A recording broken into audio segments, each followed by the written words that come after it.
Welcome, everyone. I am Bob Wurzelbacher, Director of the Respect Life Office for the Archdiocese of Cincinnati, and this is our video podcast series that we call Being Pro-Life. Each month, we discuss a different topic in the Respect Life arena. We'll hear a personal story from someone deeply affected by that issue, and finally, we'll share ways that you can get involved. This month, we're going to talk with past Respect Life Award winners in different areas of pro-life work, and this week, we're going to talk with our 2020 winner, Vivian Koob. Hello, Vivian, and welcome to the show. Thank you, Bob. It's nice to be here with you today. Okay, Vivian, so currently you run an organization of about 8 pregnancy care centers, a prenatal care office, an abstinence education organization, Marriage Works of Ohio, and you've also been the Respect Life coordinator at your parish for 30-some years. For anybody who doesn't already know, tell us a little bit about the Elizabeth New Life Center and that organization that you run right now. Well, you did a pretty good job, Bob, because you mentioned all the various departments that we have here. But basically, a pregnancy resource center is a center where women can come if they think they're pregnant and they're challenged by that pregnancy. So we have many, usually unwed, young people coming into our centers. They can be older. However, we have no discrimination on age or anything like that. We offer pregnancy tests. If they have a positive pregnancy test, we do an ultrasound, a free ultrasound for them. We also have consultants who are trained to sort of walk them through their various options for this pregnancy. Of course, we're not promoting in any way abortion or anything like that. We do promote carry to term. We also suggest adoption if that's an option for them.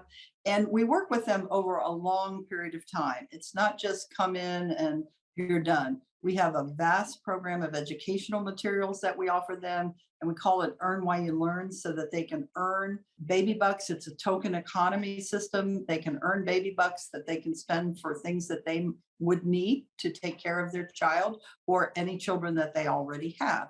It's a pretty holistic system that we have where we're trying to prevent pregnancies by being out in the school, teaching about healthy relationships and abstinence.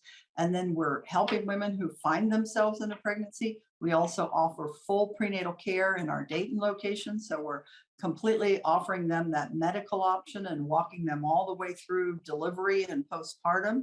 And then our Marriage Works Ohio program is really building healthy families so that when couples have issues in their relationship or their co-parenting, we have resources where we help them build a strong family unit. We want these children who are being born to come into a very positive home life. And so we're also building that on the other end of the birth process. I feel like I have to say this all the time, but there's that assumption or that myth that people who are, as would be referred to as pro-choice, would accuse pro-lifers of only caring about the baby, only caring about whether that baby is born. And then after that, we're done and moving on to the next person. And your organization is just one example of how that is so not true. You are involved in the beginning of helping people make choices that avoid crisis pregnancies in the first place. But then if you're in a crisis pregnancy, you help them through that pregnancy, through the birth of the child, through, raising that child, and through further relationships down the road. I mean, from the beginning to the end. That's what we try and do, because as Elizabeth New Life Center has grown over the years, we've realized, oh my goodness, we need this program, or we need this component, or this is missing. How can we do more? And so we were always doing more. But I think the propaganda that is promoted by people who consider themselves anti-life or pro-abortion is just that. It's propaganda. It's false statements that they make just to accuse us of something. Now, we have a very complex medical team. We have doctors, nurses, midwives, all sorts of medical professionals associated with us. They don't sling those arrows at us personally too much, but they do sling them at some of the smaller pregnancy centers who don't have quite as comprehensive a program as we do. So it's something to be concerned about if they come at you and if they attack you on some of these things. But normally it's not something we even think about because we know it's not true. So you talk about all these programs we have. Why don't you take us back in time? You have your own children, you have your own marriage, you have your own family, but then you saw this need and you decided to try to do something about it. So take us back to when this all started. Well, I've always been pro-life. My mother was always involved in right to life activities. So there's never been a question that I wasn't pro-life. But as a young adult, I wasn't that involved in the pro-life movement. Although I was volunteering at a pregnancy center in Springfield, Ohio, when I went to a seminar and heard Dr. Jack Wilkie and his wife Barbara give a talk. And I was way in the back. Honestly, I was at the last seat on the last row. They were talking about the abortion issue. And of course, they were very good at that. They had a PowerPoint with pictures of aborted babies, comparing them to quarters and things. I mean, it was just horrific. It was eye opening for me. But while I was sitting there listening to them, I felt a hand on my shoulder. I turned around, but I was in the last seat of the last row and there was nobody there. So in a little while, I felt that same hand on my shoulder, but this time I heard a voice. And the voice said, "This is the work I have called you to." Wow. And it was unmistakably the Holy Spirit. I couldn't hardly breathe. I was so awestruck by hearing that and feeling that and knowing that it was the hand of God really calling me into the pro-life movement. After that, there was no turning back. I mean, I knew this is what I had to do. So what was your state in life at that moment? I was newly engaged. I already had a child out of my first marriage, and I was working full time as a professional in rehabilitation work. I had, like I said, been minimally involved in the pro-life movement, but because I was going into a new marriage, I had the freedom to quit my job and be a full-time stay-at-home mom. We adopted 3 biracial African American handicapped children. We continued to have our own family grow. And so I had a pretty big full plate already, but we moved into an area that was where an abortion clinic was, not far from where I am now on North Main Street in Dayton. And my husband and I were doing sidewalk educating in front of this abortion clinic and actually in the back alley, and trying to talk women into coming to our home, which was a few blocks away, to have a pregnancy test and things like that. So there's no pregnancy care center at that moment close to that abortion center. So you're just going up there. And we had a few women who did that. I wouldn't do it, but they would jump in my van and I'd drive them to the house and do a pregnancy test. So yeah, those were the very early days. And then we were able to start a center about 6 blocks away, but eventually the building right next door to that abortion clinic became available. So we bought it. We had to do it kind of clandestinely because if they knew we were going to start a pro-life center, they probably wouldn't have sold it to us. And we were able to establish Elizabeth's New Life Center right next door to that abortion clinic. And eventually that clinic did close. That was another miracle story, but we don't have time for it today. Then from there, we were able to expand, and every few years we'd either merge with the center or open a center. We eventually got more sophisticated in all of that to discern what areas had the highest abortion rates, the highest poverty rates, where would our centers be most effective in reaching at-risk women and having them come in and then make a choice for life. So Vivian, when you started, when you opened up this first pregnancy care center, who was running it? What kind of services were available in the beginning? Well, we affiliated with an existing pregnancy center that went out of business a few years later. And so we were really under their arm. We recruited people from our parish, which at that time was Corpus Christi Parish. We had this other pregnancy center come in and train us as to how to do this work. And then it was all volunteers. And I was a volunteer for the first 10 years of Elizabeth's New Life Center. And most of the other people were volunteers until about 5 years after we started. And we then had a little bit of money to start paying our first employee. Then you founded many different centers. Some of them you started to realize, find some more heavier abortion traffic areas. Mhm. You started to notice that you needed to do more than just Right. pregnancy Right. care service. So what was the Yeah. next need? We had a physician step forward who wanted to partner with us and be a part of the ministry that we had. That's Dr. Ann Mail, who you've had on your program several times, I think. And Dr. Ann was really our impetus for starting prenatal care, her along with labor and delivery nurse Jane, who both worked together at Franciscan at that time, which has since gone out of business. And it was because of the two of them that we were able to start prenatal care. So we started that in the year 2000, and that has continued on. Then we also got a grant in 1999, the year before that, to start doing abstinence education in the schools. And that program has grown and grown over the years. And sometimes the funding is more, sometimes the funding is less. We've tried to solicit donors to help with that, but most people want to donate to save the baby. They don't necessarily see the value in going into the schools and trying to prevent these young women and men from having sex in the first place. We've always been lucky to get those federal and state grants to run that program. I was going to ask you about the abstinence program. So is that in Catholic schools, in public schools, in both? It's in both, but it's primarily in public schools. The public schools have a mandate to provide this type of health education. And I suppose the Catholic schools do too, but they have more resources in their own staff to provide this type of education. And of course, Catholic schools are very much in favor of abstinence. They have this message, but we do go into quite a few Catholic schools because it's a supplement for the teachers who are already teaching it. And the kids love it. It's fun. We do activities, but the teachers love having us in because they don't have to teach that whole week when we're in there. So did you develop this program? Or are you using someone else's? We used other people's programs and then we refined them. And over the years, we developed our own. In the high school, we have a 9-day program called Go for the Gold, which is ours. It's in its 5th edition now. The kids get a workbook and they work right along with the instructors. We call them presenters who come in.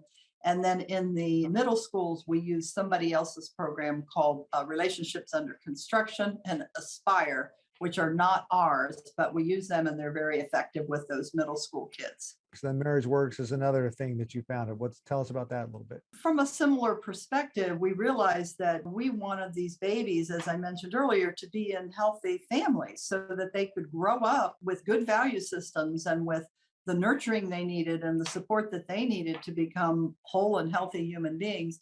And so once again, we were able to start this program with a grant from the state. And then we eventually tapped into a federal grant program for the next 9 years, which was very substantial, helped us to branch out, do a whole lot with this program. We eventually lost that funding.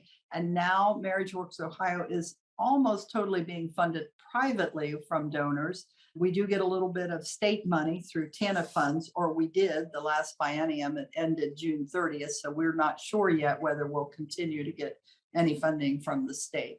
What has it been like over the years, over the decades? You found this first sidewalk counselor, then you found a pregnancy center. Now that's this big organization, all beginning, if you will, from that moment you've clearly felt the Lord touch your shoulder or the Holy Spirit and tell you this is your work. What has that experience been like? What do you think when you look back at all of this? It's been very satisfying and very gratifying work to work within this culture and to see the tremendous good that has taken place in people's lives. While I'm not in the consulting rooms anymore as an administrator of a pretty large organization, I don't have the privilege of doing that work anymore. So I have to rely on those who are meeting face to face with couples, for instance, in marriage education or marriage counseling, or individual women who are making a choice for life and who have said such dramatic things like, you saved my life, you saved my baby's life.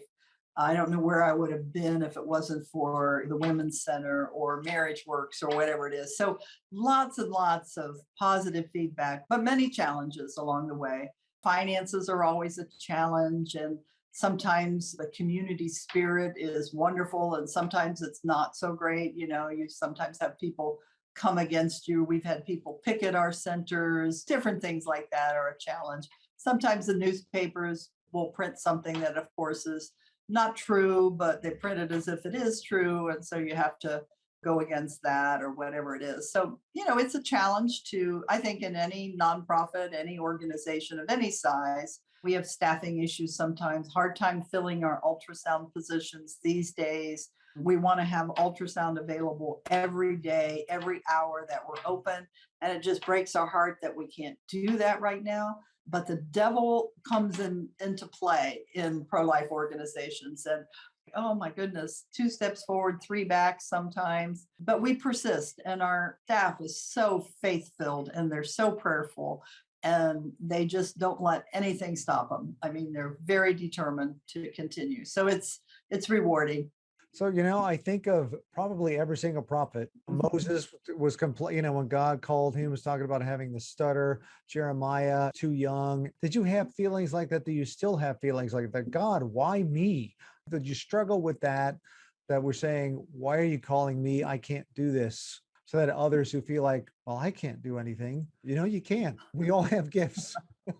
Well, definitely. When I first started Elizabeth's New Life Center, I had a whole flock of children at home, and a lot of them had special needs, and I had all sorts of things to take care of. And I would say to God, just exactly that. Why me? And I used to tell people, I said, I think he asked 100 other people and they all said no.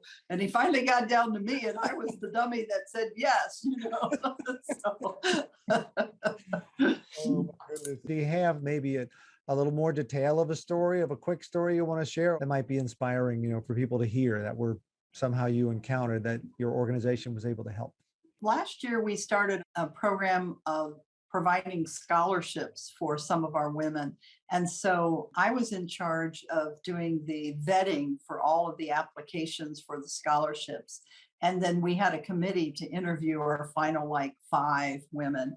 And then we videotaped their stories. And I'm telling you, that experience was just mind blowing for me, because every person we interviewed for those scholarships said things like, I wouldn't have Joey. Joey wouldn't be here. He's the joy of my life.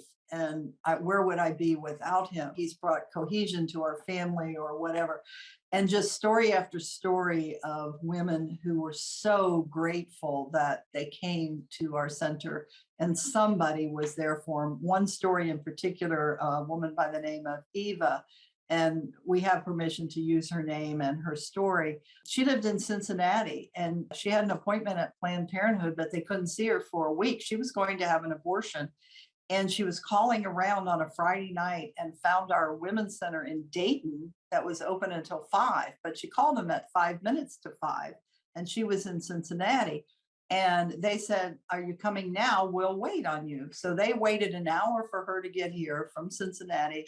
We had an ultrasound person on staff who was able to scan her, and they met with her and so forth.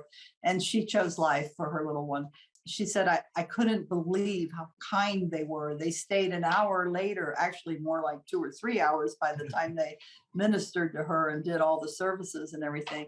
But to know that the staff cares that much, that they will make those kinds of personal sacrifices to serve the women that call us and come in. Right, exactly. That's incredible. Speaking of incredible, right? You founded these organizations. You did work that probably so many people think, well, I'm not going to found a pregnancy care center. I can't do any of these things. But all this time, you were also the Respect Life coordinator at your parish. What should we be doing on the parish level? What can we do as a Respect Life coordinator, or even if we're not the Respect Life coordinator, that can help the pro-life movement right where we are? There are many things we can do, even if we're not in a leadership position. For instance, at our parish, which is a fairly small parish, we do a series 4 times a year called Living Pro-Life. And we invite a speaker in, we provide a meal after our last Mass on Sunday. We just had one this past Sunday, and we had about 40 people attend.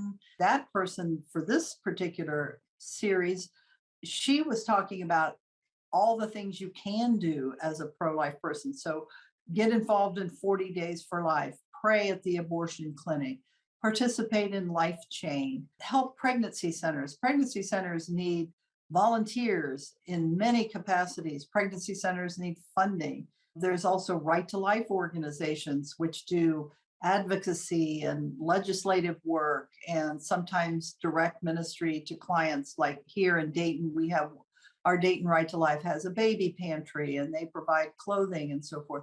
There's many, many ways where you could volunteer for any of these pro-life organizations and get involved with them. So our Respect Life Committee, we do letter writing to our legislators for particular bills. We support 40 Days for Life. We support Life Chain. We help other pro-life organizations when they have fundraisers or activities by supporting them, going to their banquets and things of that nature. So there's so many ways that you can do something. And of course, prayer. Prayer is so foundational. We have a a list of people every month that we send out a list to of prayer concerns, and we call them our prayer warriors. And I think that list is up to about 300 or something along there. And so we gather prayers from all the people that work here and we put them all together and we send them to our prayer warriors. Well, if you'd be willing to pray through a list like that, pray for somebody who's been in an accident, pray for somebody who's considering abortion, pray for somebody who's struggling financially, whatever it is. So that foundation of prayer support is critical. So if you can't do anything else, you can pray. And I shouldn't say it that way because prayer really should be at the very top of what we can do, not at the bottom. If we can't do anything else, we can pray. No, Right. pray first and then other things, follow from that. And of course, we all know that's exactly right. Pray first, and then it may be that you gather some people together to pray, and then it's through that you yourself will feel the calling that the Holy Spirit has for you for what you need to do next. There were so many things that you have done over the decades, as founding those centers and those organizations, the various work you've done on the coordinator level. Any other story maybe you want to share, maybe on the side of something you've done as a Respect Life coordinator at your parish, right? That maybe wasn't too hard, but boy, did it pay off. Or maybe if there's somebody who was like, wow, there's nothing happening in my parish, I really wish my pastor would do something. If somebody in that kind of a space, how can we encourage them to, well, start by doing this, right? It's a simple thing, but it could really pay off. Well, I think your office, Bob, helps people start Respect Life committees if they don't have one in their parish. This is And actually true. yes, and I know we would be more than happy as well as members of a Respect Life committee in our parish. We have a team of about 8 now who work with me in terms of doing all of the things we're doing. And we would certainly be happy to help any parish within the Dayton area start a Respect Life committee. Pastors, of course, have to give their blessing, but I would think that it would be a strange pastor who would be reluctant to say, oh, yes, you can do something pro-life in my parish, So I think what pastors probably struggle with more than anything is that no one's coming forth to offer. And of course, their plates are so full and they often have multiple parishes. And so they don't themselves have the time. But I approached my finance committee a couple of years ago and I said, look, we'd like to do this series of inviting speakers in, but we want to provide food and we want to provide a little honorarium for our speakers too. So I need some money. Can you give me some money in the budget? And so they did. They gave us $1,000 the first 2 years. And this year they're giving us $1,500 because everybody has seen the benefit of having these speakers in.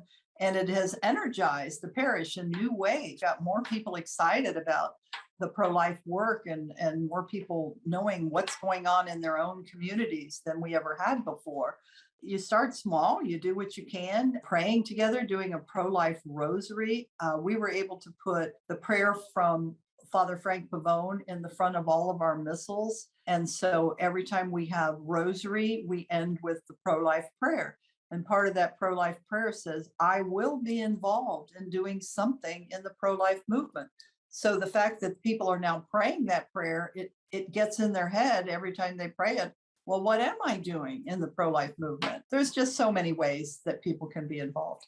For those listeners wondering, we do have something called the Office for Respect Life Ministries Respect Life Coordinator Handbook, and you can request that from our office and we can also meet with you, sit down right there in person with you and a few other people you want to gather, and we can help you, like Vivian was saying, form your own team if that's what you're trying to do with your parish, and get you started with some ideas on how to do that. Vivian, anything else you wanted to share with our listeners about the work that you've done at the Elizabeth New Life Center or at your parish?